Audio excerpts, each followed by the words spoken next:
Are you here to help find the baby Saurians? And I'm Toba. You must be the helpers that we've been waiting for. It's nice to meet you too, but we're just passing through. Oh, but Uncle Sanka said he was gonna send some of his friends over to help us. You sure he didn't mean you? Yeah, sorry. Whatever this is about, it sounds like you've got the wrong end of the stick. Wrong end of the stick? Darn it! We've been tricked, Huni. I should have known that Glasses Guy was a con artist. What are we supposed to do about the baby Saurians now? Time's running out. It's okay, Huni. Don't worry. Why don't you tell us what happened with these baby Saurians, huh? There's been a lot of unrest in the tribe lately, and my dad's Saurian got injured. Her name's Nana, and she has 3 little babies. After what happened to Nana, her babies were so scared that they ran off and hid. I'm really worried about them, so I decided to go look for them. If Nana is your dad's Saurian, why isn't he the one looking for them? My dad's one of the elders, so he's busy getting ready for Turnfire Night. It's a really important ceremony, more important than this, anyway. I'm not supposed to be out here either, but I snuck out without telling him. I didn't think it would take very long, but then that guy we ran into made us tell him loads of stories, and it wasted so much time. Yeah, he was so selfish. He doesn't have a heart. It's all right. Don't let him get to you. We're here now and we'll help you because we care a lot, don't we, Traveler? They should be. I already managed to find their tracks, and it seems like they're hiding on the cliff. Really? Wow! Thank you so much, Mr. Traveler and Miss Paimon. Awesome. You gotta be careful out on the cliffs, though. They're really steep. Even grown-ups have trouble climbing them.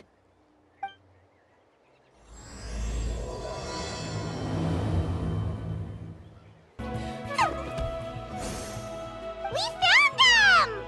Wait, but what's that other... A how? Well, if it isn't the gruesome twosome who wormed their way into our servant circle of friends. Still awestruck from the last time we met? Would that be why you hastily scrambled up here to pay your respects the moment you saw us? I suppose we can't blame you. Such is the spell that our majesty casts on our minions. Very well. You heathens leave us no choice. The almighty Dragon Lord, Kahula shall grant you the audience that you seek. Come, pucker up. You may now kiss our feet. Wait, aren't you like Kinich's sidekick? What the heck are you going on about? You're somehow managing to be even more annoying than the last time we met. Silence! Who are you calling sidekick? We are the Dragon Supreme, sovereign ruler of the Nation of Flame. We shall have you know that last time, were it not for Kinich's earnest pleading on your behalf, you would have received not a single word of mercy. Oh, come on. You talk big, but Kinich clearly has you under lock and key. That's more like it. If you must know, our humble servant begged us to investigate an abyss incident near Huitztlán, and we chose to grant his request. Abyss incident? See this little lizard? Its mother, a medium-sized lizard, came under the influence of abyssal power. In her confusion, she attacked my servant's tribe, then assailed her own offspring. Yikes. So how is she doing now? She was but a lowly bug fighting against the power of the abyss. Naturally, she has departed for the Night Kingdom. Such a fragile creature. Apparently, she ended her struggle by leaping from a cliff. Leaping from a cliff? My dear anemic flying ant, as addled with questions as your head may be, please keep them to yourself, and and wipe that absurd expression off your face. We are the almighty Dragon Lord Kahula-How, not a wish-granting fountain. Anemic flying ant! You! Just you wait. Two can play at the ugly nickname game. We sense a faint abyssal energy. An evil sorcerer must be lurking nearby, but they are well hidden. If you encounter any suspicious outlanders, be sure to give them a robust interrogation. Suspicious outlanders? Wait, are you mocking us? Ha! How dare you cast aspersions on your ruler, heathen! You're just lucky that our servant has such vile taste in friends! Otherwise, we would beat you black and blue, and then purple, then black again! If you're not here to kiss my feet, then get out of my sight. Do not impede the work of the almighty Dragon Lord, Kahula-How! Wow, you're back already? That was so fast. I'm so glad that the babies are all right. Thank you both so much. Now we can finally go home and stop worrying about them.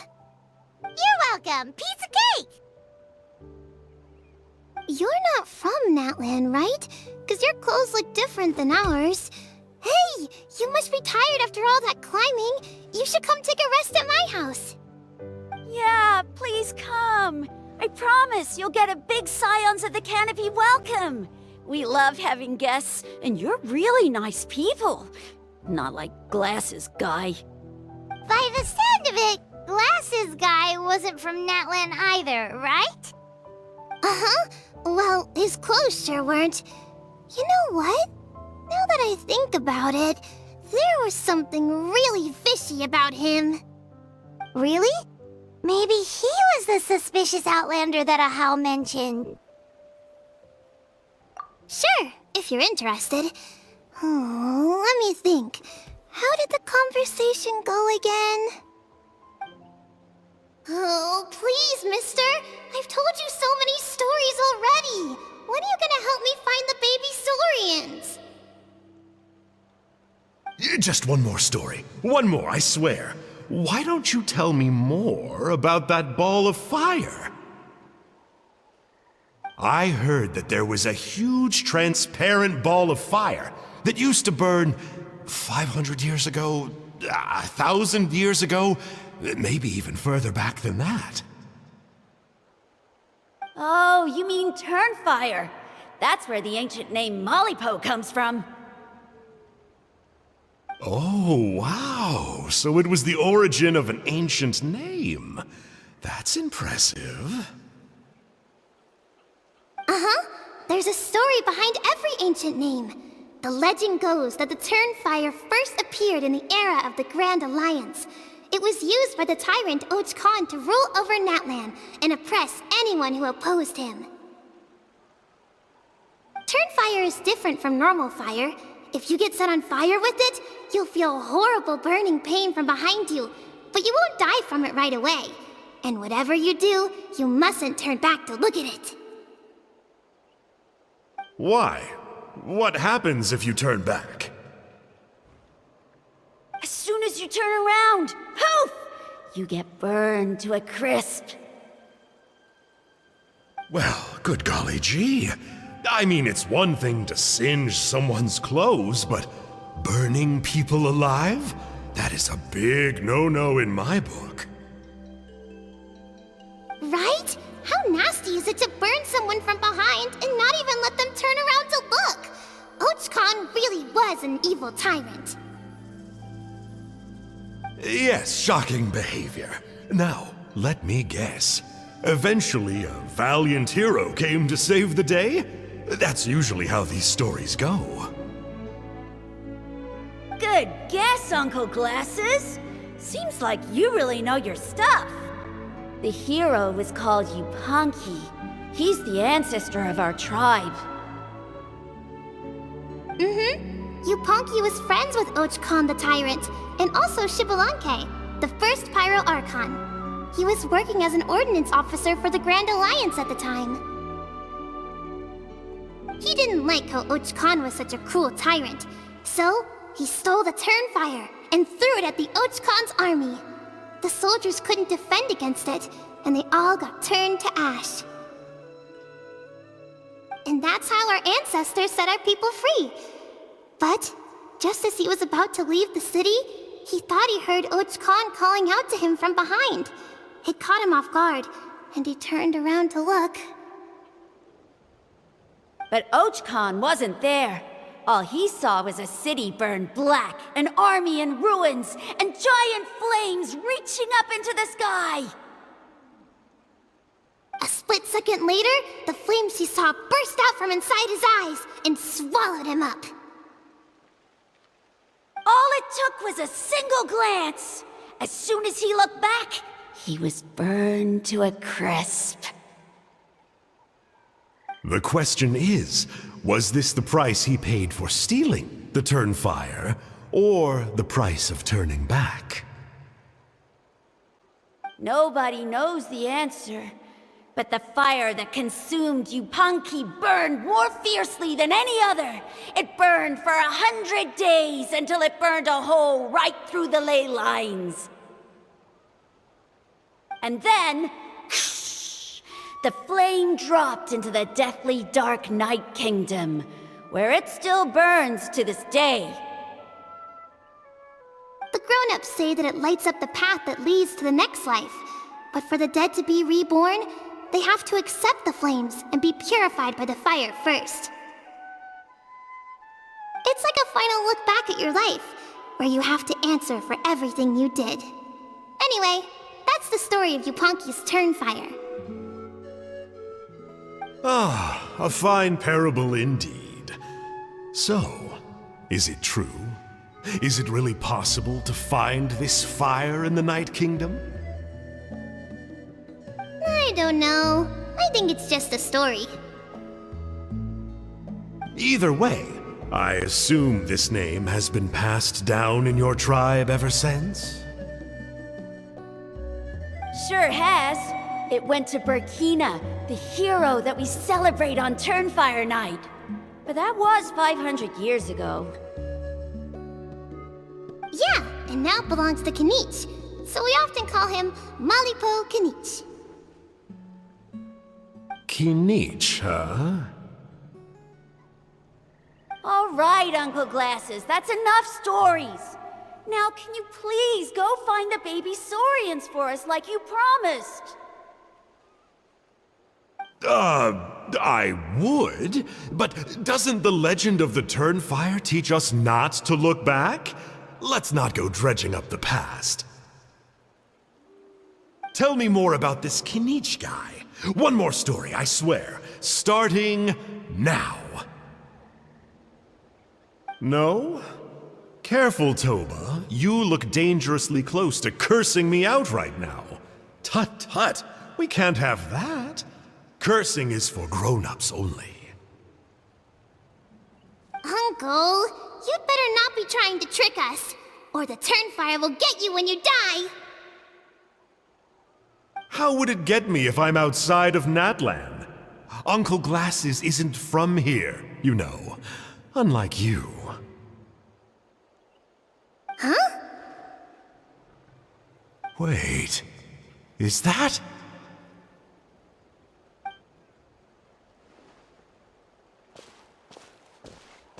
All right, kiddos. I'm a man of my word. 2 of my friends are on their way here, and, yeah, they'll help you out on my behalf. Work them like dogs, okay? That's what they're here for. Don't go easy on them just for my sake. Really? Well, first, can you tell us your name? We met at the foot of this cliff, so beneath the peaks, let's go with Sanka. Seriously? If you don't believe me, turn around and see for yourselves. They're right behind you. Huh? Where? Oh, wait! Uncle Sanka! Where did you go? Yeah, definitely a fishy character. It sounds like he was digging for info about the ancient names. Yeah, and not only that, but he betrayed us too. He'll pay for this. All he got out of us was some stories, though. What's the worst that could happen? Traveler, maybe we should go tell Kinich about this. Ahau says he's investigating it, but he's a bit of a loose cannon. We probably shouldn't take him at his word. Huh? You know Kinich? Not very well, but we have met him before, and one time we had a meal together. Aw, man, I'm so jealous. I never even spoken to him. He's so cool. He's the Saurian hunter, and he has a really awesome ancient name. Me neither. I don't think my dad really likes him, though. He always tells me to stay away from him. Probably because of that little creep he always hangs out with. He's nasty, and he's so full of himself. Oh, the creep who calls himself Kahul Ahau? Yeah, we've had the pleasure of meeting him too. He sure loves pushing people's buttons. Exactly. I don't know why Kinich partnered up with him. Why didn't he pick me instead? Uh-oh! Huni, look how late it is. We've been out way too long. We better get home now or we'll get yelled at. Oh, yikes. You're right. Okay, well, this path here leads to our settlement. If you decide to visit, remember to come to my house. If there's anything you need, my dad can help get it for you. Hope to see you soon. We gotta run. Bye for now.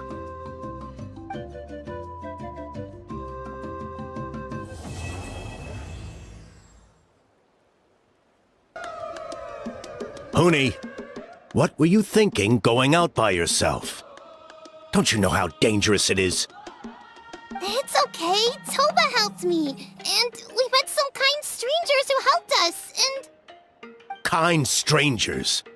What made you so sure they were so kind, hmm? I suppose they had kind stranger written on their foreheads. Yeah, actually, they did. In big, bold letters. Don't talk back to me. The Mountain King problem still hasn't been solved. What would I do if I lost you, too? No dinner for you tonight. They were good people, Dad. Dinner or no dinner. Hello again, Huni. It's Miss Paimon and Mr. Traveler! Dad, it's them! They're the ones who helped me! And I promised we'd take care of them if they came to visit. Oh. So you're the kind strangers. Well... I'm Trinidad. Apparently you helped my daughter today.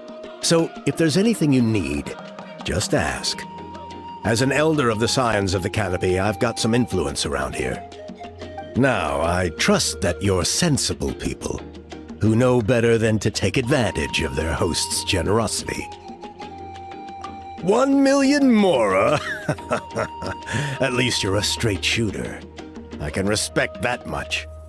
Dad, please! They're not bad people! They've eaten at the same table with Kinich before! Be nice to them! Kinich? Wait.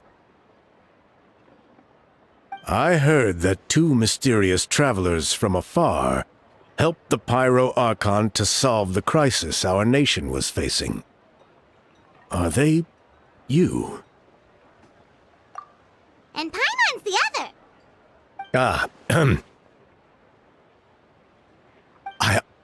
I do apologize. A lot's been going on in our tribe lately, and I suppose the pressure must be getting to me. I can't believe I was so rude to you. I feel ashamed. We got off on the wrong foot. Can we start over? Oh, now we're talking. Seriously, though, don't worry about it. Already forgotten. We're just happy to see Huni got home safe and sound. You've just arrived, I take it? It would be my honor to give you a hero's welcome tonight. Careful now, that's quite an about-face. We've heard that kind of thing can lead to spontaneous combustion around these parts.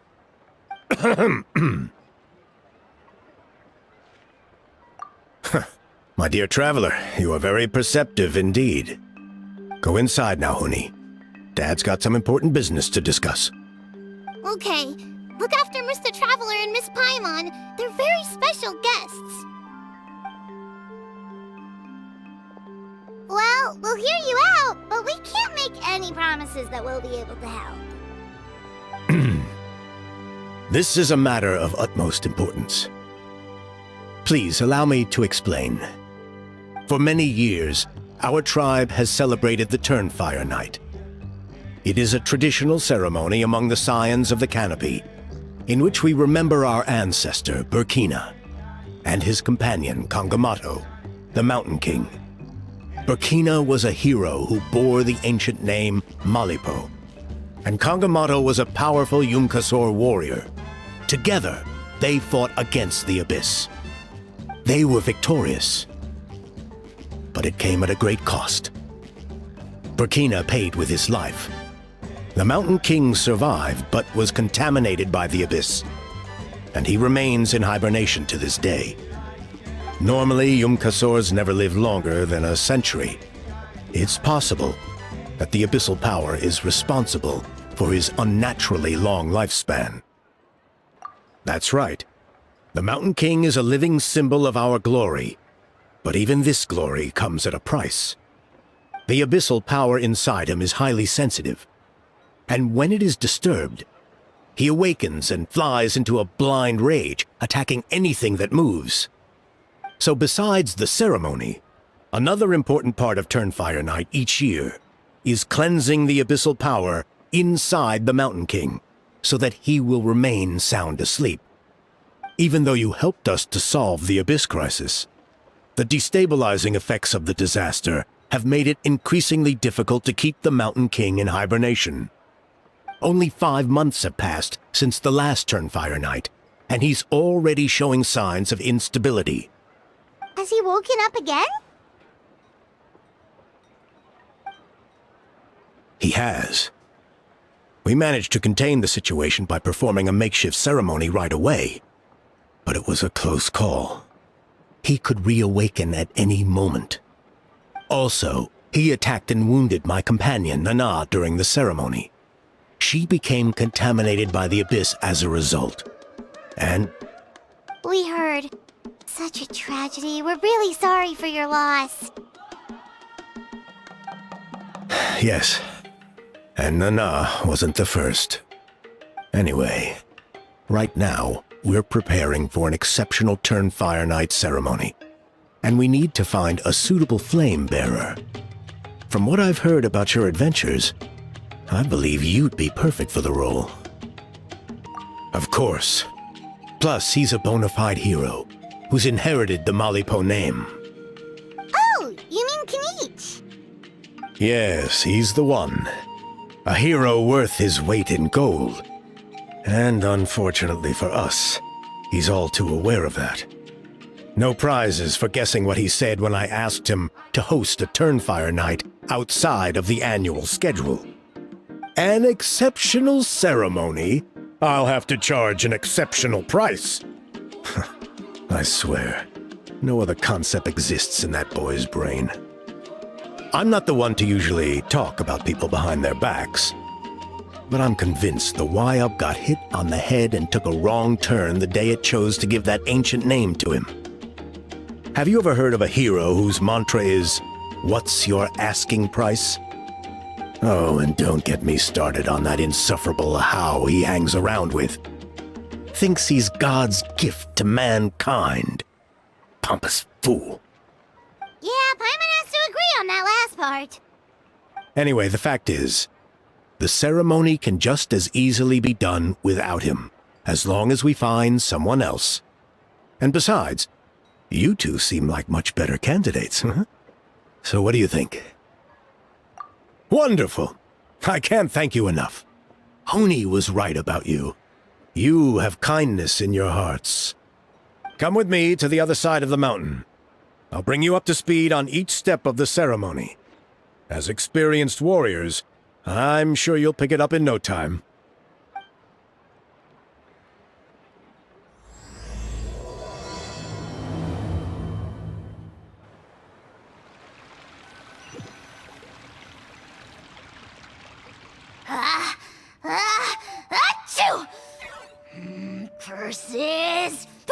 insult the great Kahula How behind his back!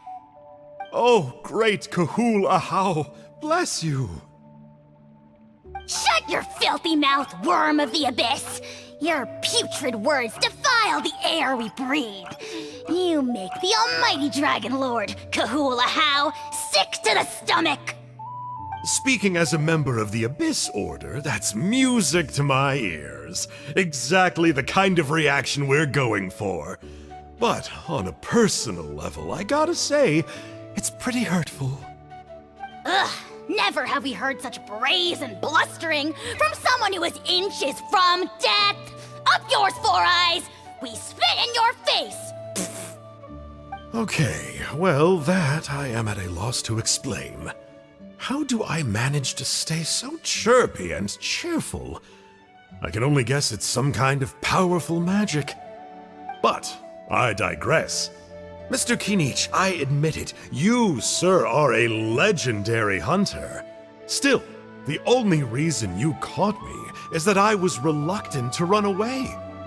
You see, I'm very interested in the lore of your tribe. Okay. Is that it? Kay? Aren't you intrigued to know what it is about you guys that prompted a visit from the Abyss?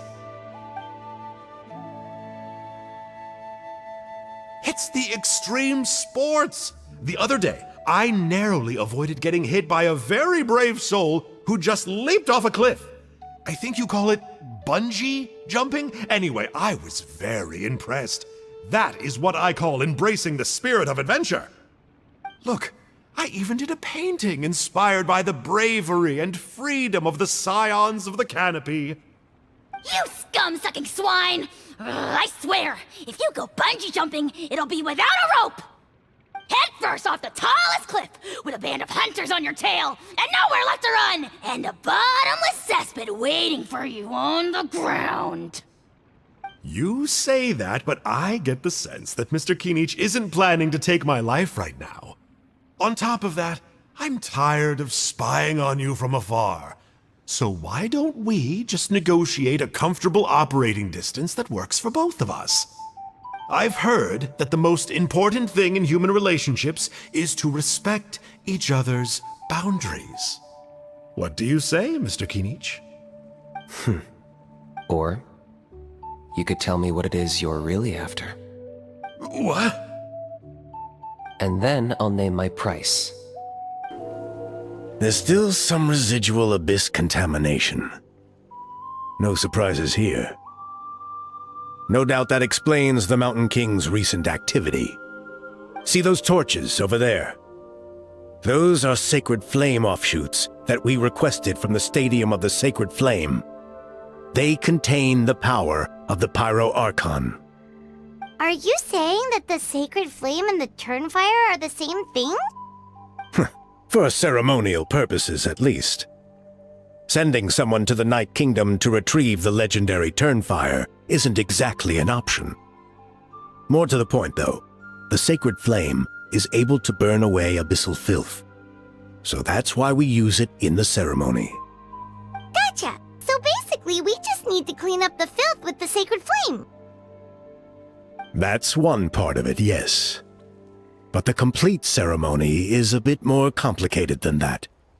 First, the flame bearer must collect a kindling of the sacred flame from the starting point. Then use a grappling hook to fly up into the sky and light each of the sacred flame pillars. Then they must go down into the canyon, all the way to the cave where the Mountain King slumbers, lighting braziers and the final altar along the way.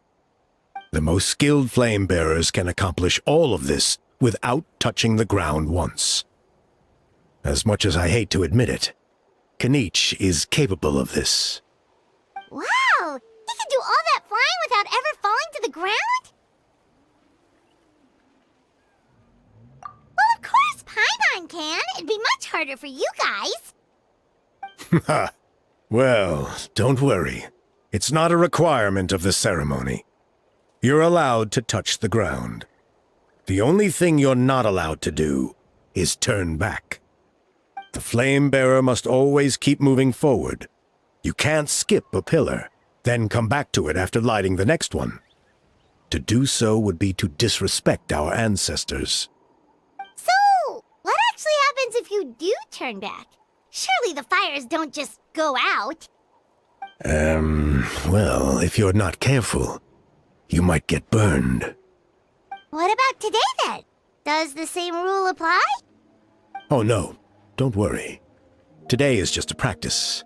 The order doesn't matter. You just need to take the sacred flame, cleanse the filth, then go light all the braziers. Are you ready? I'll repeat the key points again. Gather the kindling, cleanse the filth, and light all the braziers. I'll wait for you at the end. I knew I was right about you. You have outperformed all of our previous candidates. If there was an ancient name for outstanding flame bearers, I'm sure the Wayab would consider you for the honor. Yeah, although it would probably take Paimon quite a bit longer. Ha ha ha ha. All right. Now there's still a few days left until the ceremony. I should get back so I can inform the chief and the other elders that I have found the flame bearer we need. Oh, you mean they've still got to sign off on it? Some of them are still hoping we can come to an agreement with Kinich. But that's only because they haven't seen you in action. Still, I'm the one responsible for securing a flame bearer. And my recommendation is you. Just for Paimon's own peace of mind, are you sure it's not going to be a problem having Outlanders take on such an important role in your ceremony? See that place over there? There was a time long before the age of Burkina and the Mountain King, when we Scions of the Canopy called that our home. After a period of upheaval, our ancestors were forced to move away. Now it has become a place where our youths go to develop courage and kindle a spirit of adventure. If we fail to keep the threat posed by the Mountain King at bay, it might not be long before we have to move again and find a new home. So to answer your question, I think everyone will agree that you are the right choice. Fair enough. Desperate times call for desperate measures. I'll need you to drop by my place at some point before the ceremony, if that's all right. There are still a few final details that we need to discuss. Okay, see you later then. You have my gratitude. We've helped out with a lot of other local festivals before, but this one feels a little different. Anyway, let's take a break before heading back to Trinidad's place.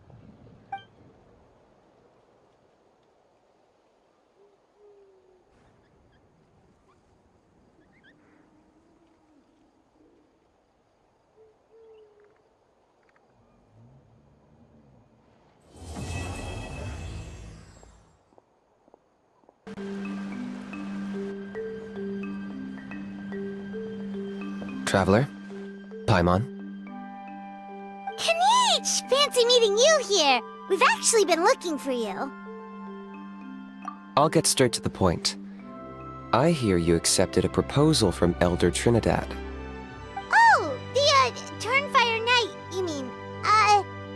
You were still his first choice, it's just... Oh, jeez. It's not what it looks like, promise. Chill, it's cool. I only mention it because there's something you should know. And I suspect Elder Trinidad hasn't been completely forthcoming with you. His true intention is to resolve the Mountain King problem once and for all. Once and for all? You mean this'll be the last Turnfire Knight ever? That's right. He wants to use you to send the Mountain King to the Night Kingdom. To the Night Kingdom? You mean... To his death. Whoa, are you serious right now? You shouldn't go blurting out accusations like that, I could get you in trouble. Too blunt? Okay. I'll phrase it more gently. There is potentially a possibility that Elder Trinidad may be hoping that during the course of the ceremony, You kill the Mountain King dead. But that's ridiculous! He told us the Mountain King is a living symbol of your tribe's glory! And that glory comes at a price. Oh, that's right. The Mountain King is a living symbol of our glory, but even this glory comes at a price. Ah, yes, and Nana wasn't the first.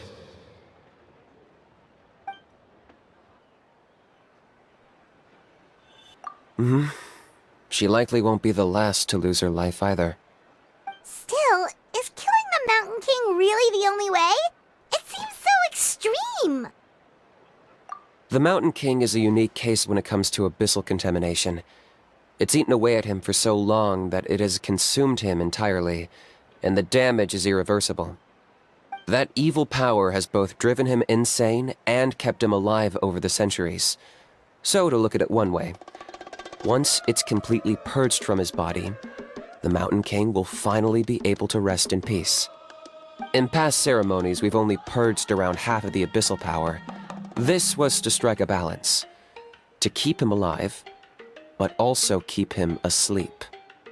Trinidad didn't say anything about how much power he wanted us to purge, but he did say there were some more details to go over before the ceremony. Then it sounds like you'll know for sure soon enough. If he really asks us to kill the Mountain King, what should we do? I know this must come as quite a shock, so I suggest you act like you didn't hear anything for now.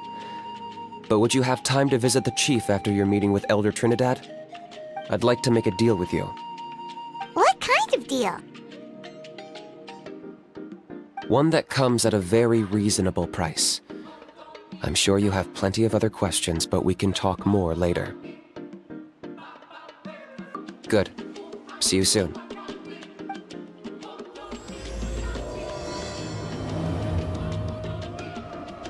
Ah, mighty Outlanders, you have returned. Did you have a good rest? It was, pretty good, yeah. Glad to hear it. Things are progressing very smoothly on my end. Many of the elders have heard of your heroic deeds, including the chief. They all speak very favorably of you. There are still those who insist that the ceremony should be performed by the bearer of the Malipo name. But they're just stuck in the past. We need to move with the times. Plus, Kinich doesn't want to do it anyway. Exactly. So now, it's time for us to discuss the finer details of the ceremony. We covered the fire-lighting part of the proceedings yesterday. The next part is the purification of the Mountain King. It's quite simple. You just need to use the sacred flame. We've done it plenty of times before, and it's always very routine. I'm sure you won't have any problems.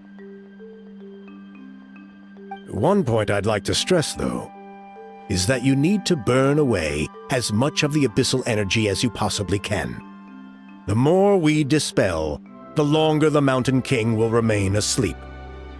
Asleep, huh?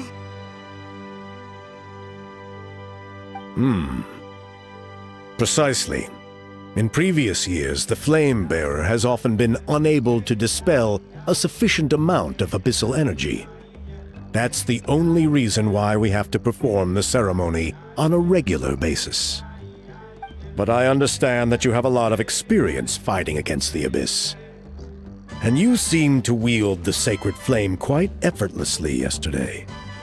With your help, I'm optimistic that this time, we can dispel all the remaining abyssal energy from the Mountain King's body, freeing us from this ever-looming threat for many years to come. Traveler? So this doesn't faze you at all, huh? You clearly have a lot of confidence in yourself. That's really all you need to know. The ceremony is in 3 days. I'll come and fetch you when we're ready. In the meantime, feel free to look around our settlement. It would mean a lot to the elders if you got to know some of our people. And if you wouldn't mind helping them out with a few errands here and there, that would be even better. So now we have extra errands to run? Maybe we should add a little extra to the price. Just a humble suggestion, that's all. It will help you gain the respect of our people. And as a mighty hero, I truly believe that's what you deserve. I'll be sticking around over the next few days, so if you have any questions, you know where to find me.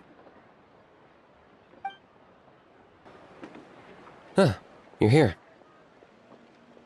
Kinich, Elder Trinidad said that... I can tell. It's written on your faces. Is that the Traveler in Paimon? Forgive me for not being there to welcome you on your arrival. That should have been my duty as chief. Hello, Chief Waina. I only heard the news from Trinidad yesterday, so I asked Kinich to invite you over for a quick chat. I believe Kinich has already filled you in, so I'll get straight to the point. Firstly, I fully endorse your appointment as flame bearers for the upcoming Turnfire Night. However, I would like to request that you take steps to ensure the Mountain King's safety. Every child of our tribe grows up hearing the tales of our heroes, from Yupanqui the Firebringer to Burkina and the Mountain King who fought against the Abyss. This is our history and our heritage, the source of our pride and the center of our faith. To kill the Mountain King would be to destroy our spirit. I would never be able to face our ancestors in the Night Kingdom. Nana's death was a great tragedy, and I do not blame Trinidad for the actions he has taken. Nevertheless, I cannot allow any harm to come to the Mountain King. The very roots of our identity are at stake. My honored guests, please give this matter your serious consideration. Perhaps there is, but despite all our attempts to contain the situation over the years, we've not found it. Right now, I should like to hear where you stand on this matter. I understand. There are still 3 days left before the ceremony. I hope they will bring you clarity. So, Kinich, earlier you were saying that... Let's walk and talk. I'll show you around the tribe. That works too. Paimon needs to get some air after this. Kinich, Paimon finally understands why you turned Trinidad down. You knew what he was planning, didn't you? That's why you didn't want to be the Flamebearer this time, because it's a double-edged sword. The whole Mora thing was just a sneaky excuse. Double-edged sword is right. But my response wasn't merely an excuse. To solve this exceptional problem, an exceptional price must be paid. I'm working on it. Really? Well, come on then, let's hear it! In a moment. Didn't you have a question you were about to ask me? Oh yeah. What was it again? Oh, right! We need to talk about how he's completely unhinged. I agree that he has a problem. He needs disciplining, so I hired him a teacher. You got him a teacher? Oh, Paimon would love to see him get scolded for bad behavior. Anyway, moving on. When we ran into a how, he said you two were investigating some Abyss thing together. Is that related to the whole Mountain King situation? Yes, that's the angle I've been working on. I'm a Saurian hunter, but I occasionally hunt the Abyss too. One time I was pursuing some purple demonic dogs when I accidentally entered a hidden space. I did some research after the fact. Apparently they're known as beastly rifts, and there are many of them of all different sizes. That's where those purple dogs were coming from. So, if we can locate one of these beastly rifts, clear the monsters out, and move the Mountain King inside, he'd be able to continue living, but without posing a threat to the tribe. Whoa, that sounds kinda crazy. Would it really work? It's not without its risks, of course. There's a lot of unknowns in the equation. For instance, for all we know, a prolonged period inside the rift could make the Mountain King's condition worse. Still, we desperately need something like this, even just as a temporary measure. You've seen the conflict the issue is causing in our tribe for yourselves, and believe me, it's been a long time coming. The chief is adamant about keeping the Mountain King alive, whatever happens. Paimon can understand. It's less about the Mountain King and more about preserving your culture and heritage. Yes, but on the flip side, you've got people like Elder Trinidad, who is more concerned about protecting the people he cares about now and into the future. And he has every right to take that view. It's one thing to try and preserve the last remnants of a glorious past, but making your kin pay the price for it? No one can seriously tell them that's a fair trade. You're right. There's no easy answers here. Let's leave that to one side for a moment and assume we go with your plan. How do you actually intend to find one of these beastly rifts?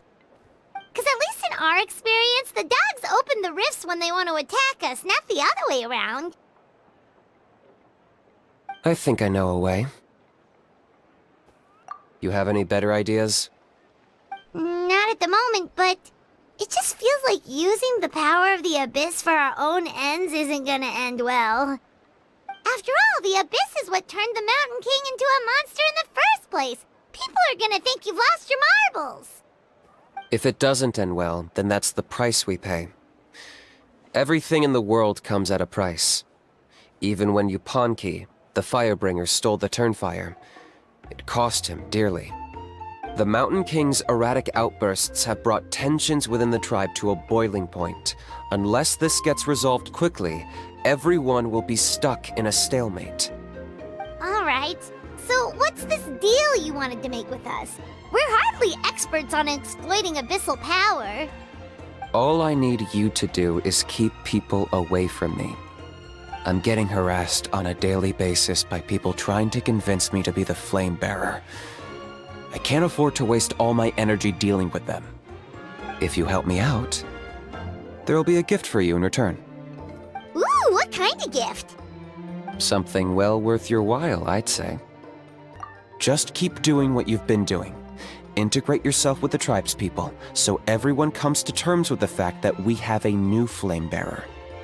That way, I won't have an endless stream of people coming to beg me to join the ceremony, and I can focus on finding a way to summon the beastly rift.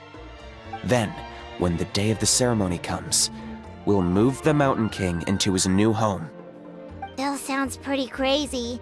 Even for a daredevil like you, that's dangerous.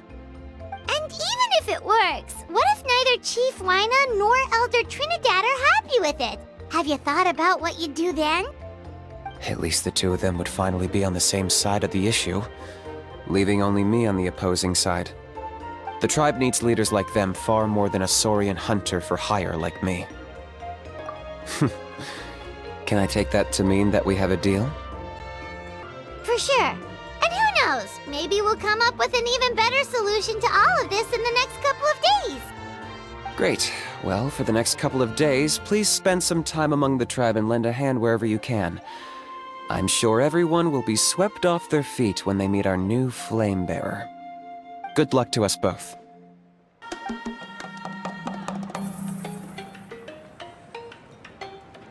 Hoonie, how can you call the Mountain King a monster? Because he hurt a lot of people, and look what happened to Nana. But it wasn't on purpose. The Mountain King is sick, that's all. He's been hurt by the Abyss. That's true, but the fact remains that he's now a threat to all of us. How can you be so harsh to someone who's sick? If you don't take back what you just said, I don't know if we can carry on being friends. Toba, Huni, what's wrong? Hoonie's saying nasty things about the Mountain King. It's not right. He's our hero. Once upon a time, maybe, but not anymore. Yesterday, maybe, but not anymore. Toba? Fine. I guess my dad is right. Things change, and you just have to accept it and move forward. As of today, our friendship is over. There's no going back. Oh, come on, cut it out, you two. We have some great news to tell you. The Traveler is gonna be the flame bearer for the next Turnfire night. He's gonna do a beautiful ceremony and cure the Mountain King's illness for good. What? Really? So that's what my dad wanted to talk to you about? To be fair, from what we saw the other day, you are pretty good at climbing cliffs. Probably just as good as Kinich. Wait! Speaking of Kinich, where even is that guy? Oh yeah, good question. Is he not coming to the ceremony anymore? We can get him to come, but if he catches you two fighting again, he won't be happy. He'll be sure to give you both a piece of his mind. No, we can't let that happen. I've never even spoken to him before. I can't afford to make such a bad first impression. I didn't mean to argue with Toba. All I said was that the Mountain King has done some pretty bad things. He was the one who turned it into a fight. Yeah, if you weren't friends, there's no way Toba would have come to look for the baby Saurians with you. All right. Well, because it's the Traveler and Paimon and Kinich, I'm sorry, Toba. I'm sorry for all the mean things I said about the Mountain King. Dad just really misses Nana, and I was really upset that she's gone, too. Huh? Oh. I shouldn't have spoken to you the way I did either. It wasn't very nice of me. For the Traveler and Paimon, Kinich, and for Nana. I'm sorry too, Huni. That's more like it. Now you're best friends again. Guess so. Toba, if I ever say something mean about the Mountain King in the future, I'll make sure I say it to someone else, and not you. I'd better go buy some colored cloth for my dad now. He needs it for Turnfire Night. Let's play again some other time. See you, Toba. See you, Traveler and Paimon. Okay. I'll head home as well then. See you next time. Okay, take care, you two. Even though they said they're sorry, it looks like their friendship isn't as strong as it was before. Let's just hope we can solve this once and for all. Come on, let's move on.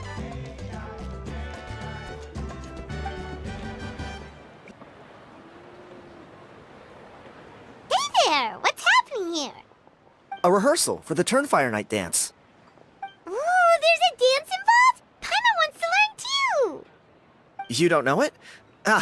I guess you're not from these parts, huh? It's rare to see a new face around the tribe these days. I thought everyone would be keeping away. Why do you say that? Because of the Turnfire Night, of course. The Mountain King could wake up at any time. That's why we're holding an emergency ceremony. This isn't one of those fun and games festivals. For outsiders, it might even be a little dangerous. Well, did you know that the Flame Bearer this time is actually gonna be an outsider? Oh, I did hear about that. It's a first for sure. I would have loved to meet them in person. What? Oh, it's you? Man, oh man. Well, this is a nice surprise. It's funny.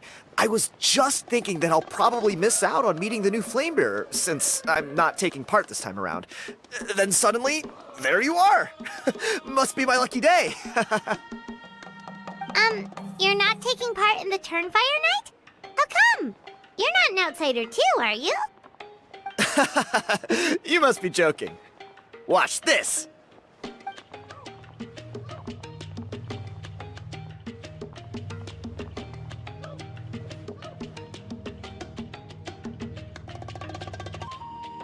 Not bad, right? Yeah, I'm considered one of the better-looking guys who dances beneath the pillars of the sacred flame. Been doing it a few years. Always gets the ladies out to watch. Oh, very impressive. So why'd you quit?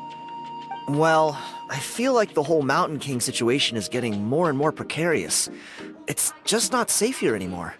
One of our elders' Saurian companions even lost her life not long ago. The question is, what are we going to do about this in the long term? But our leaders don't have any answers for us. They're probably too busy fighting about it amongst themselves. The way things are going, it's only a matter of time before it gets violent. So I figured, you know what? Now's as good a time as any to get away for a little while. Go do some exploring. You look a little disappointed. Disappointed? Nah, it's a great opportunity to go see the world. As every male scion of the canopy knows, wherever you are and wherever you go, the only way is forwards. We take pride in that. I won't forget my roots. I managed to get in touch with the Saurian Relics Association. They gave me a simple test. Find a decent quality relic, and they'll make me a member. What's the Saurian Relics Association? You've never heard of it?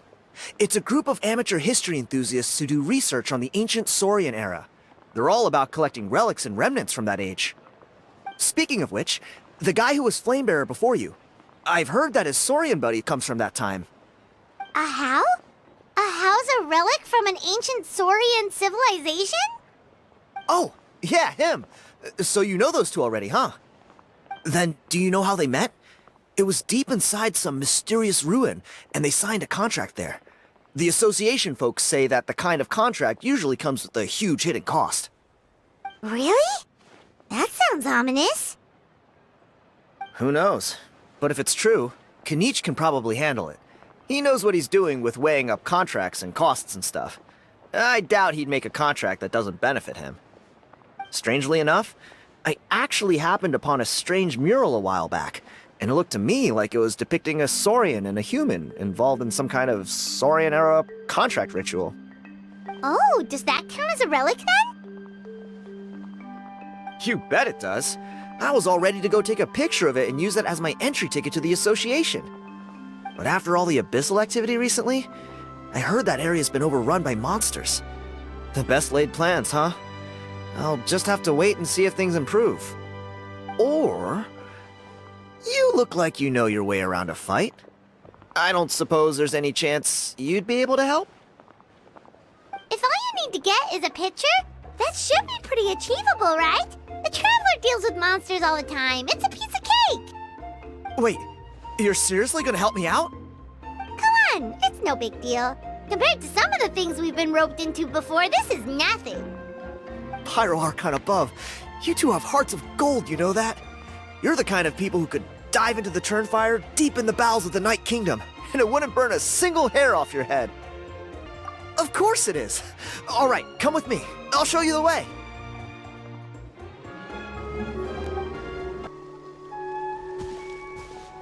There it is. It's inside these ruins. As you can see, the place is crawling with monsters. Alrighty then. Stay back and take cover, Tiago. This could get dangerous. We'll take care of him. Great minds think alike. I'm not about to cramp your style.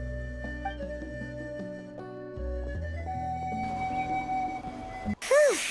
That should be the last of them. It's a good thing Tiago had the sense to stay in his hiding place, or things could have gotten really hairy for him. Hey, look! That's gotta be it, right? Definitely looks like a mural.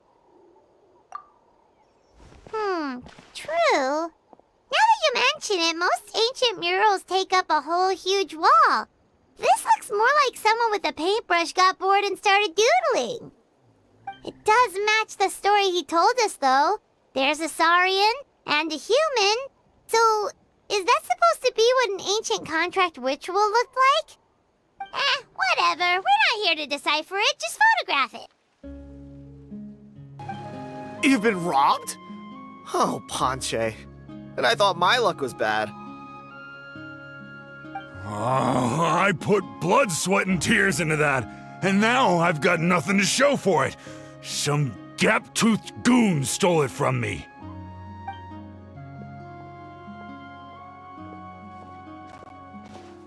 Tiago, is this the picture you were looking for?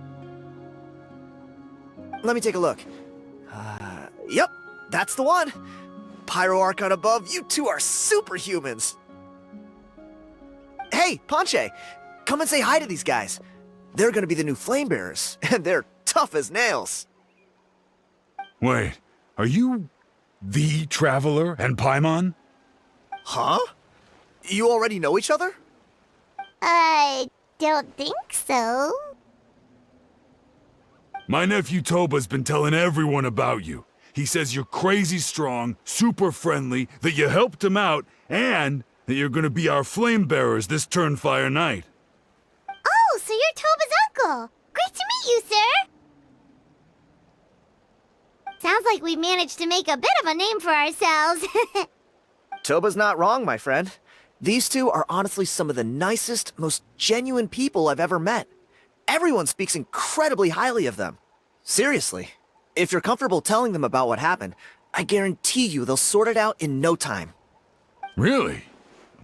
All I want is to get the fruits of my labor back. Allow me to explain. Ponche is a well-known scholar within our tribe, author of the widely acclaimed book, Yupanqui's Turnfire. Unfortunately, the book was stolen by a treasure hoarder a few hours ago. I spent years of my life researching that book. I visited every last ruin, interviewed every descendant of every hero in our history. On the word Malipo alone, I covered at least 5 different interpretations of the meaning based on accounts from different villages. It was an unparalleled masterpiece. And now it's all gone. That little goon ambushed me during my morning walk. He snatched all of my belongings, including my entire manuscript. That book was everything to him. It's like they robbed him of his soul when they took it. Look at him. Lost and listless. He's a shell of the man he was. Dear honored guests of our clan, I am but a helpless old student. If only for Toba and Tiago's sake, please help me, I beg of you. See what I mean, Ponche? Now you've run into these two, your luck's about to change, big time. I don't know if he's still there, but come on, I'll take you. Hey! You thieving rat! Give me my things back! What do you want now, you old bum? God, you're a waste of space. Prepare to get shoved butt first into a tree hollow. Oh, what's this? Brought a little bodyguard with you, huh? All right, let's see what you've got. What's this? Eat dirt, suckers!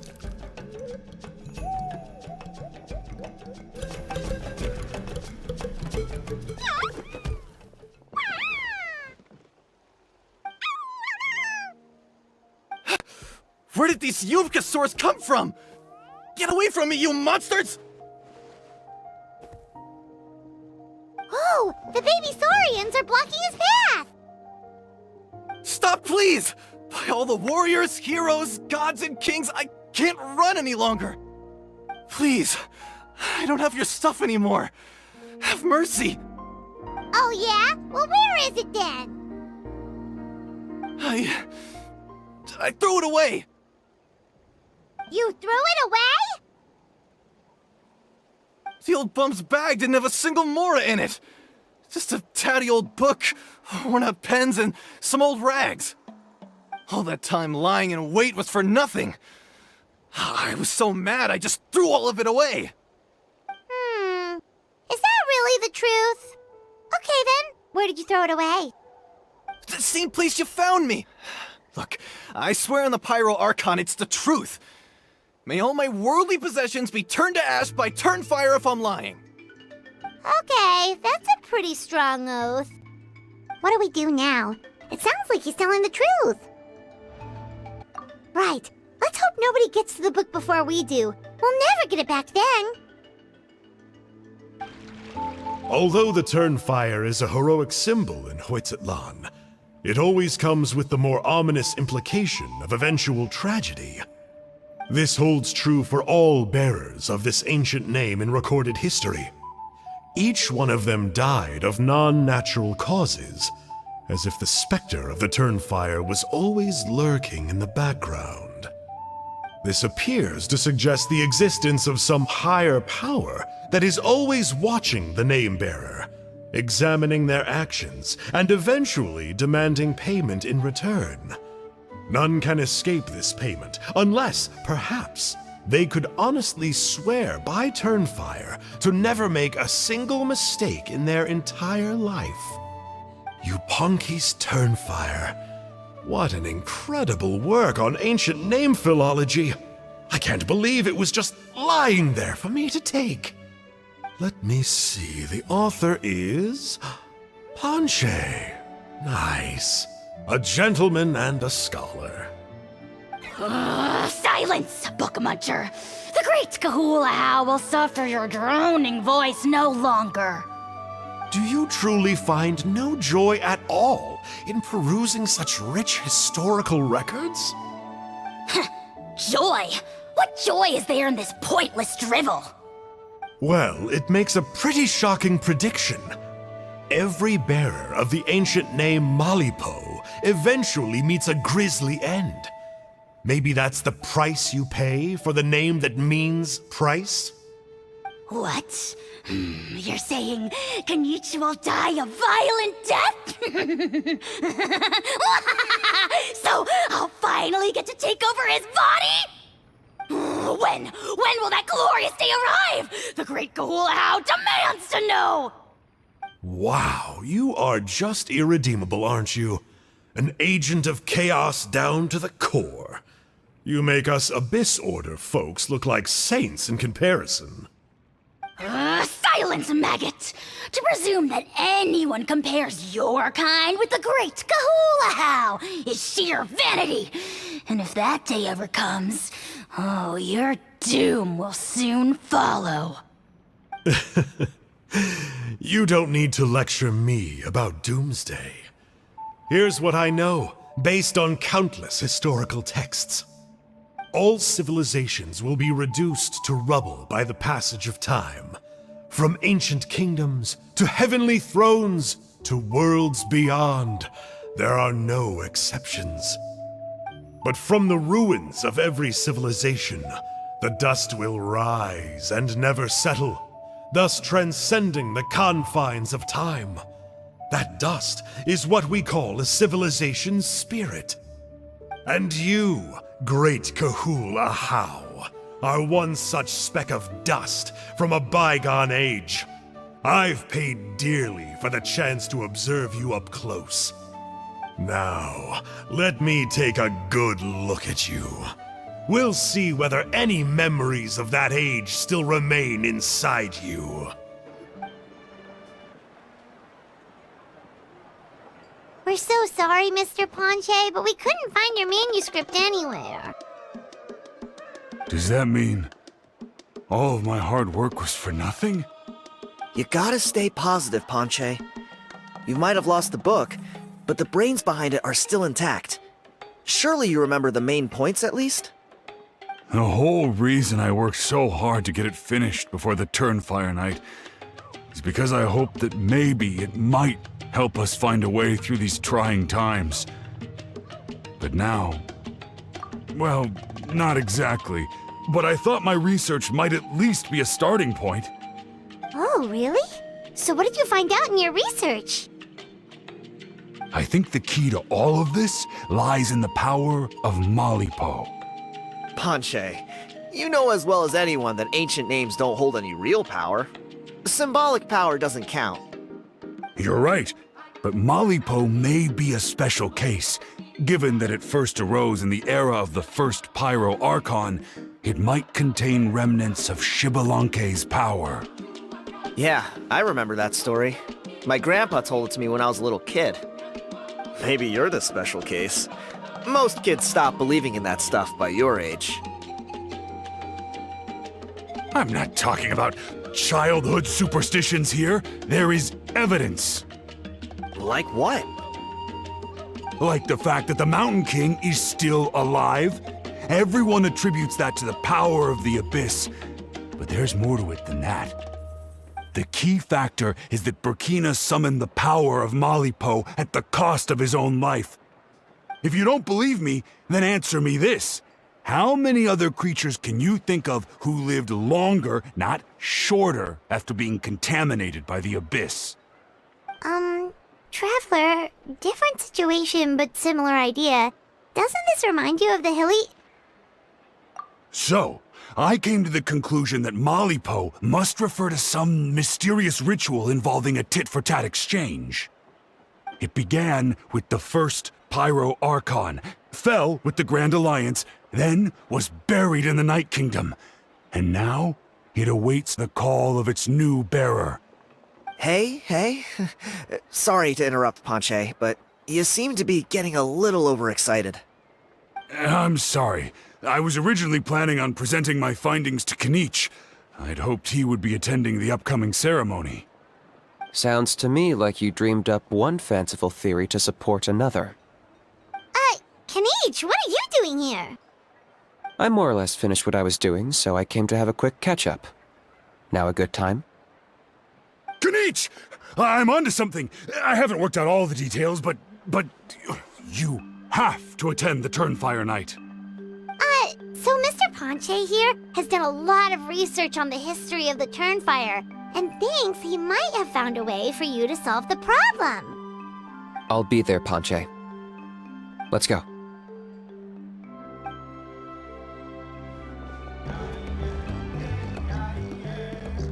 Here will do. Yeah. I'd like your help giving it a trial run tomorrow. If that works, we have our plan come Turnfire Night. Sounds like you're not considering Ponche's idea. You heard him. He hasn't worked out the details yet. We need a more practical solution with concrete steps to follow. Yet? Are you saying you think he might actually be onto something?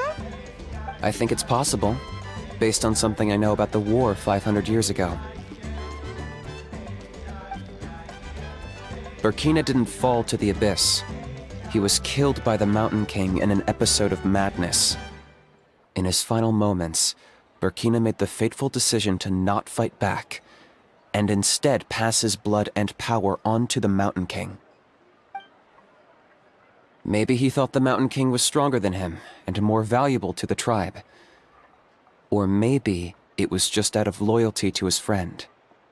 Either way, I can believe the Turnfire was involved. Whether you think his sacrifice triggered it, or his fate was sealed from the moment he took the Malipo name, it makes sense to me. How can you drop these truth bombs with such a straight face? This is what I've gleaned from my many interactions with the Mountain King. His mind is so disordered. It took some time to piece it all together. The story Elder Trinidad told you was the more palatable version of events. The truth is even darker. The Mountain King's mind isn't just disordered. He is suffering and feels great shame. I believe he wants to be put out of his misery. What? Then what should we do? Should we grant him his wish? Of course not. We should help him move to a new home. It's the only practical solution. The Mountain King is a hero to my tribe.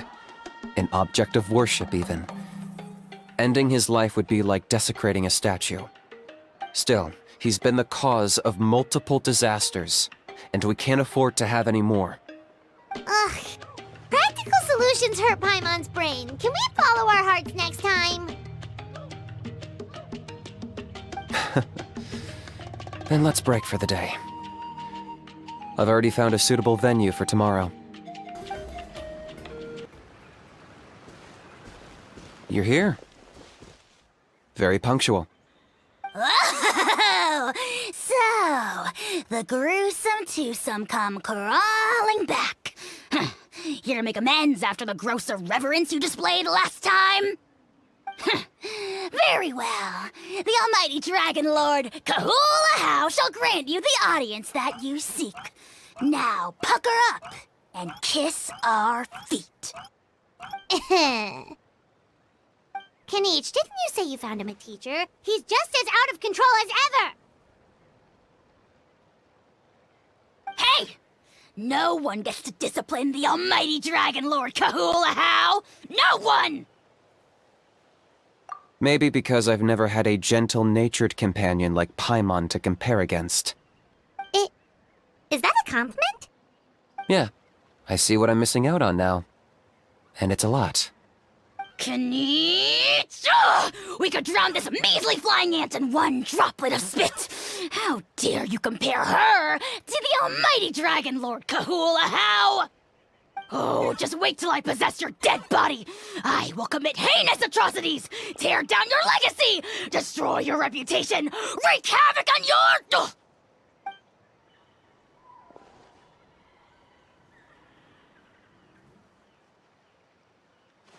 Traveler, Paimon, let's get down to business. Once we've opened the beastly rift, you're welcome to toss a how in there for a couple of days.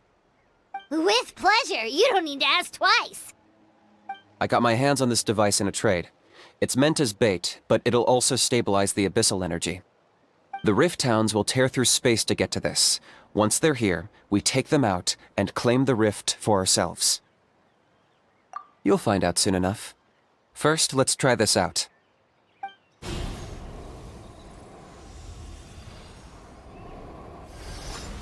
Uh-oh. Are there even bigger ones on the way? You see, Kinich? I'm a man of my word. In fact, I'd say I under-promised and over-delivered. Nifty little gizmo, isn't it? I take it this is your true form?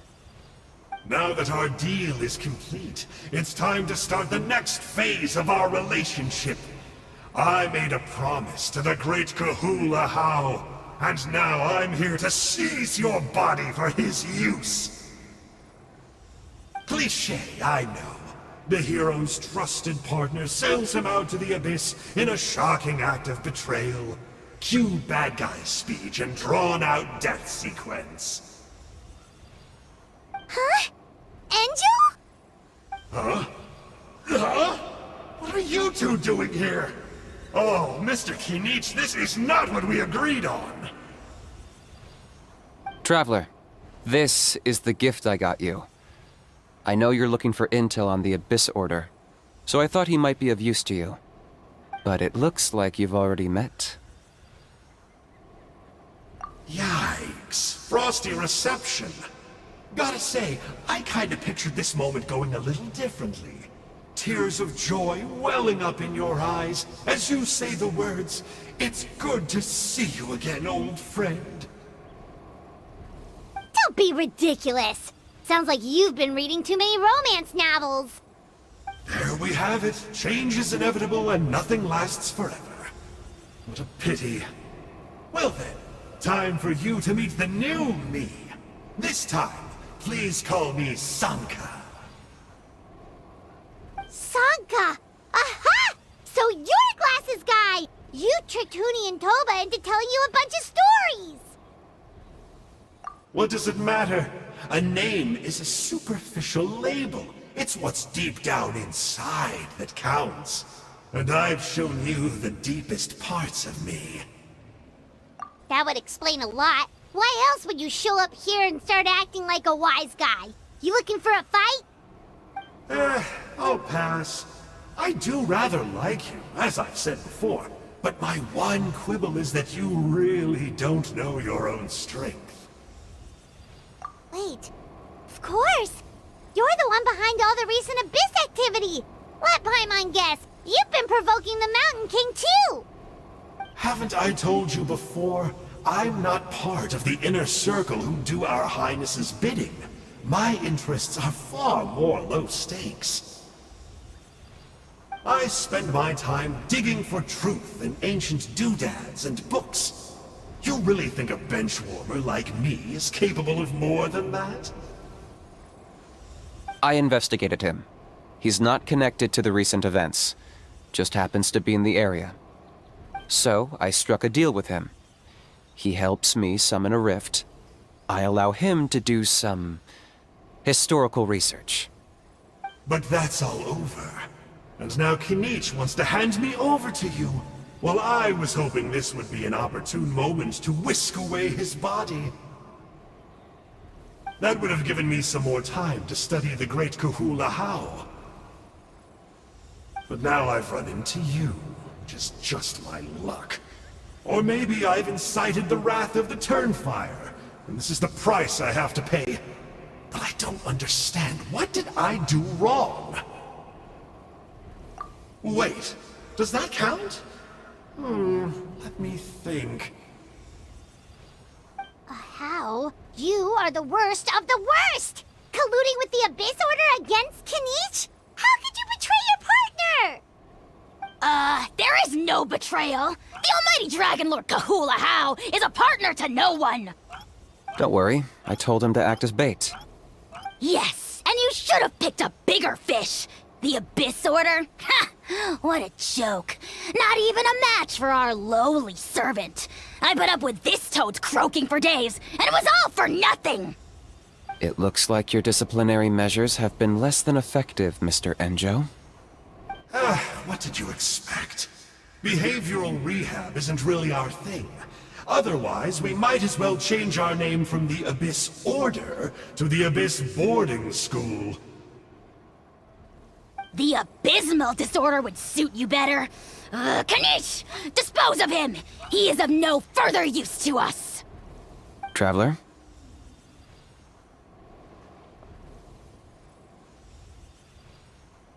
Hey now, I may be a lowly clerk, but don't underestimate me. I could never beat you in a straight-up fight, but when it comes to running away, I won't lose to anyone. Do me a favor and remember how fast I disappear. Maybe then you'll show me a little respect next time. Darn! He got away again! Couldn't you have stopped him? It's alright. He's not worth our time and energy. Besides, it seems like he's in debt to a lot of people. I'm sure they'll keep him busy.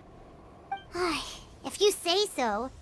Still, Paimon's kinda surprised that you actually struck a deal with someone from the Abyss Order. To borrow that guy's words, names are superficial labels. Whether you call it the Abyss Order or anything else, it's a broad generalization at best. Think of it like apples that have fallen from a tree. If you tasted each one, you'd find that they're all at different stages of ripening. Even the unripe fruit blown off its branch before it's fully grown can still be brewed into a fine wine. Everything has its use. Huh. Well, in that specific sense, maybe Enjo's not such a bad apple. Not rotten to the core, at least. Of course! Only the almighty Dragon Lord, Kahula How, is rotten to the core and evil beyond redemption. Ugh. So what exactly are you anyway? You're definitely the evilest little thing Paimon's ever met. Don't worry, he can't hurt a fly. You could say that. Paimon heard that those kinds of contracts might come with a terrible cost attached. Is that true? Such as a How watching me like a ravenous vulture? Vulture? Vulture? We are the Dragon Supreme, sovereign ruler of the Nation of Flame. Let's pick this up another time. It's getting kinda late. You should go back and get some rest. Big day ahead. Tomorrow's Turnfire night. Time to light the sacred flame and burn away the filth for a legendary 500-year-old warrior. Oh yeah. Hearing you lay it out like that is making Paimon a little nervous. For all the work we've put in, it all comes down to tomorrow night. We have to make sure we solve this problem once and for all. Then it can't hurt to say this one more time. Good luck to us both. See you tomorrow.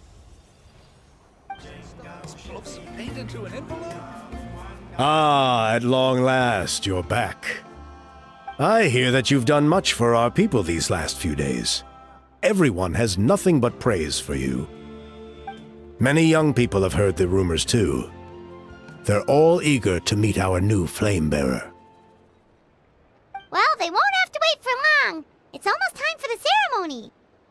We really hope we can resolve the Mountain King situation quickly and smoothly. Seems like a lot of people have been worrying about it, huh? Haha, well, it's nearly time. So, if you're ready, then follow me to the ceremony site. Off we go! Here we are. Our honored guests have arrived. I have heard much about your fine work over the past few days. I hope you'll allow us to thank you properly after tonight's ceremony. Don't worry about it. Getting this huge venue ready must have been a huge task. No need to make extra work for yourselves on our account. If it means getting the Mountain King issue resolved, no cost is too great to bear. A resolution will come in due course, but every great fire starts as a tiny spark. We must take it one step at a time. No one would disagree with you if that were possible, Chief. But it's been far too long since we've seen a real step forward. Look around you. Can't you see how our numbers have dwindled since the last Turnfire night? The ceremony was arranged on short notice. Many are away from home and could not make it back in time. That may be so, but still... Good evening, Traveler in Paimon. Kinich! Not a moment too soon. Chief Wayna, Elder Trinidad, could you give us a minute? I'd like to give the Traveler a few pointers as the previous Flamebearer. Very well, but make it quick. Let me know when you're done and we will begin the ceremony. Let's step to the side. Has anyone gone over the key steps of the ceremony with you yet? Yeah, Elder Trinidad did, but, Paimon seems to have forgotten them? What a surprise! The flying ant has an ant-sized brain. If you don't want your tongue to be burned off by the sacred flame tonight, I suggest you stay quiet. See those sacred flame pillars? Once you've lit the fire, go light each one up in turn. Once that's done, head down into the cave where the Mountain King slumbers, light the braziers along the way, then bring the flame to the final altar. Then the ceremony is complete. That sounds simple enough. The process isn't complicated, but remember, you mustn't turn back at any point. If you miss a pillar, you can't light the next one, then come back to it. You have to keep moving forward, or it's seen as disrespecting our ancestors. If that happens, you won't receive the blessing of the Turnfire, and you'll have to start over. I made you a diagram that summarizes the steps. Take a look. So that's our part. What about you? I'll be with you the whole way, and once you've lit the altar, I'll start summoning the rift. You can leave that side of things to me. Just focus on your part. Okay. We'll try to remember all that and get it right the first time. Ready when you are. But I think I saw Huni and the others just now. Maybe you should say hi before you start. Might make you less nervous. Just tell the chief when you're ready. How are you doing? Is all in order?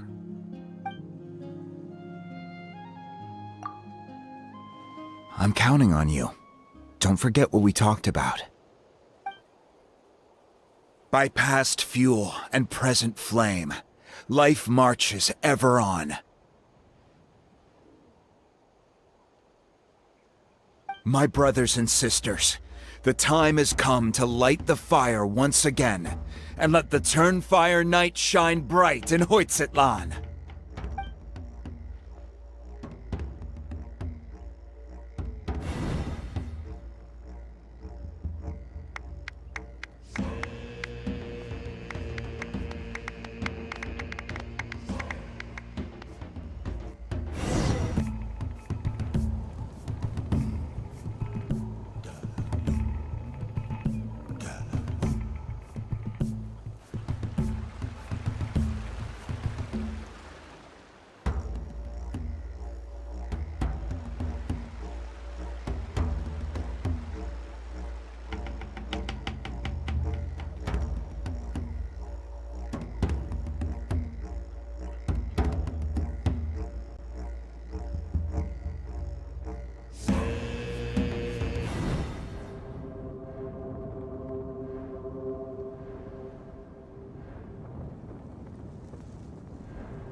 Woohoo! We've lit up the final altar!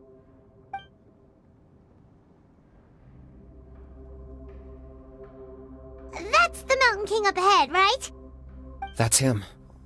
Kangamato, king of the Yumkasaurs from 500 years ago. He's very powerful. Paimon can tell. He's huge. Let's tread carefully. We don't want to wake him up. You've made it at last. You did even better than I expected. Traveler, Now comes the final and most important step of the ceremony. Please use the power of the sacred flame to cleanse the Mountain King of abyssal filth. There's no need this time.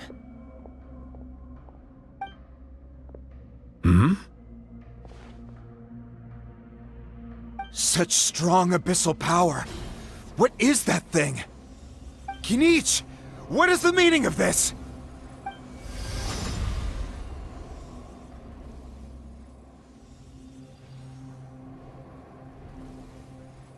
Is that a beastly rift?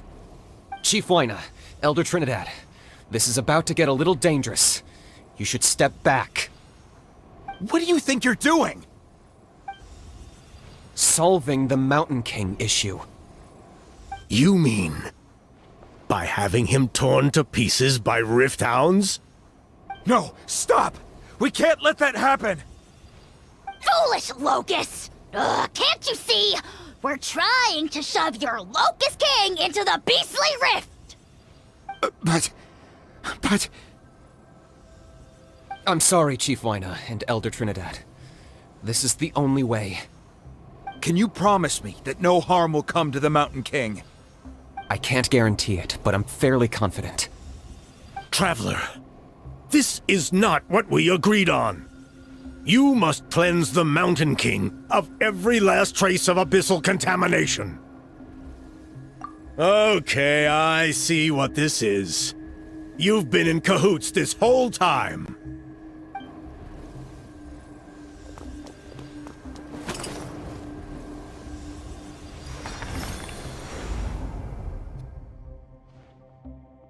Ugh, you imbecile! What have you done? Oh no! The device is destroyed! You forced my hand. I had no choice. Elder Trinidad! What are you doing?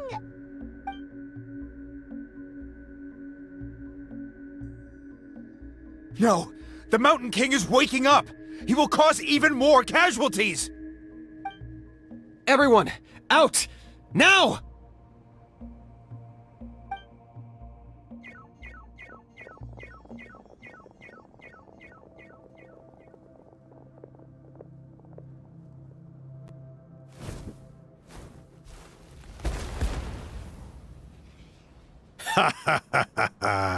It seems there is only one way to awaken you all from your willful blindness. More sacrifices must be made.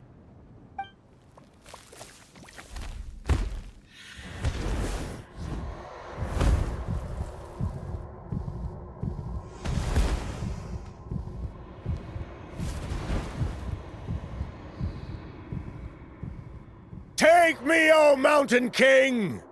Take me as your next sacrifice!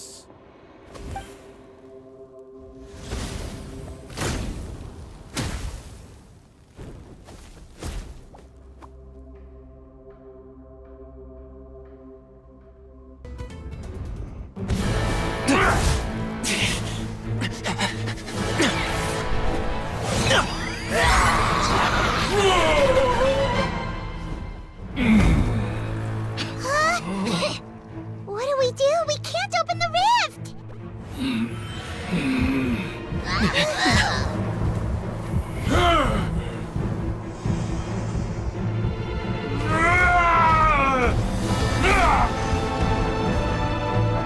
Kill me! Put an end to Huitztlán's shame!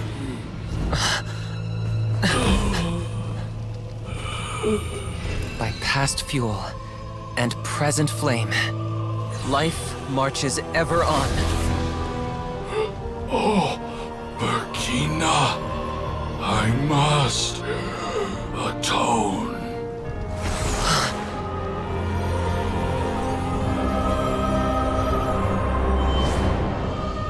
Patience. We will answer to the fire for all our deeds. Even if one day I fall behind, never look back. Keep moving forward, as we are now.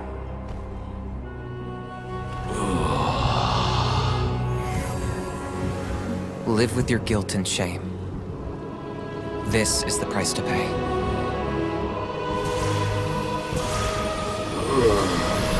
Heir to the Turnfire, please use my ruined vessel to train the heroes of the future.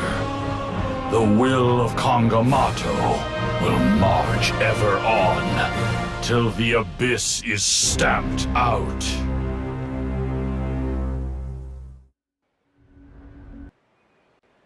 Traveler, you've come at just the right time.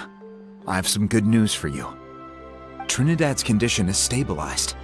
He suffered burns on much of his body, but we believe he'll survive. Guess that's the best news we could hope for. Paimon has to ask, is everyone in your tribe such a risk-taker? First Kinich, then Elder Trinidad? Is this the Scions of the Canopy's adventurous spirit in action? We're simply not afraid to charge ahead into the unknown. He's fine. Don't worry. He's gone to check on the Mountain King. Something most mysterious has happened. After the incident yesterday, a transparent shell has formed around the Mountain King's body.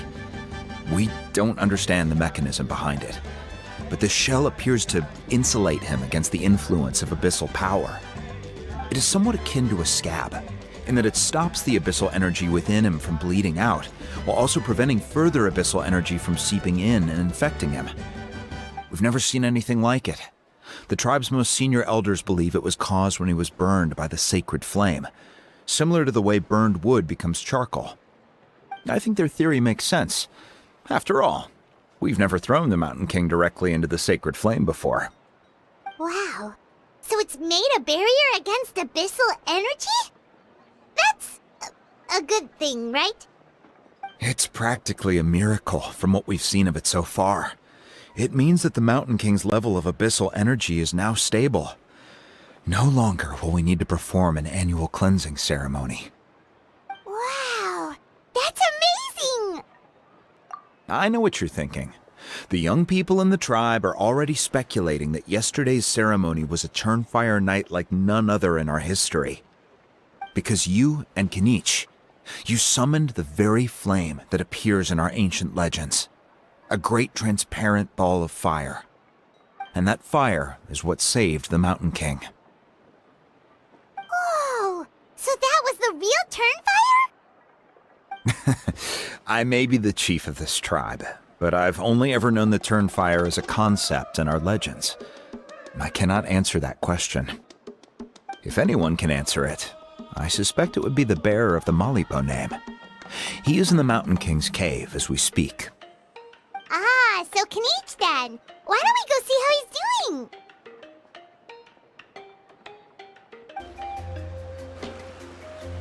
Hey, Kinich! Hey yourselves. You two doing okay after yesterday? We were gonna ask you the same question. You scared Paimon half to death when you rushed into the fire. Sorry, I couldn't just stand and watch the Mountain King get burned alive. So you thought you'd try and extinguish the sacred flame with Dendro? Or is that an attempt to make the almighty Dragon Lord Kahulahow die of laughter? The sacred flame only possesses a fraction of the Pyro Archon's power. It's not as if I was fighting the Pyro Archon herself. Kinich, when you went into the flames, were you intending to, Intending to what? Do the same thing as Burkina. Sacrifice myself? Of course not. My focus was on keeping the Mountain King alive, not on what it would cost. But now I'm curious. What made you think I was going to sacrifice myself? Well, because everyone's saying the Turnfire is what saved the king last night. And Ponche's theory was that summoning the Turnfire is a tit-for-tat exchange, right? So, Paimon thought you decided to pay for it with your life. So you've heard that rumor too. I'm afraid I can't say for sure. What happened yesterday was a first for me too. Well, even if you don't know, there's probably no one in the world who does. What I would say is, if that really was the power of the Turnfire, I'd sooner believe that the Mountain King summoned it himself. The Mountain King? Then, what price did he pay? The core meaning of price is not atonement or compensation, but what you're willing to give up in order to obtain what you want. It's easy to die for your sins. Much harder to live with the guilt and keep on going. In the end, the Mountain King chose the latter option. For Burkina and for the tribe. That's the price he paid. Alright, so how is the Mountain King doing now? Health-wise, there's nothing to worry about. He'll enter a fighting stance whenever we set foot in his territory. But his attacks are gentler now and not as crazed as before. Like he said yesterday, he just intends to be a sparring partner for people to practice with. Yeah, I tried communicating with him again, but he didn't respond. We dare say that Locust King has well and truly lost its mind. The lights are on, but nobody is home. Its body remains fighting fit thanks to the perverse power of the Abyss, but time has been less kind to its soul. It was ground to a pulp long ago. But we saw him come back to his senses yesterday. That was merely one last burst of brain activity before it croaked. As you humans would say, it went out with a bang. Oh, come on! Stop being such a doomer. Paimon bets the Mountain King has finally let go of the tragedies of the past now, and is focusing on moving forward. That's why he doesn't have time to chat with us. He's too busy thinking about the future. Well, at least it means my fellow tribespeople can move forward now, too. Thank you for your help, Traveler. I owe you one. Yeah, that's right. You caught Enjo for us, remember? But he ended up being completely useless. It's not a fair trade if you lost out. That's on him. It's not your fault he's useless. Besides, we're friends now. You don't know us anything. Friends? But your friendship is an even more valuable gift. I can't in good conscience accept it for free. So promise me, if you need anything in the future, you'll come to me. For you, I'll do anything.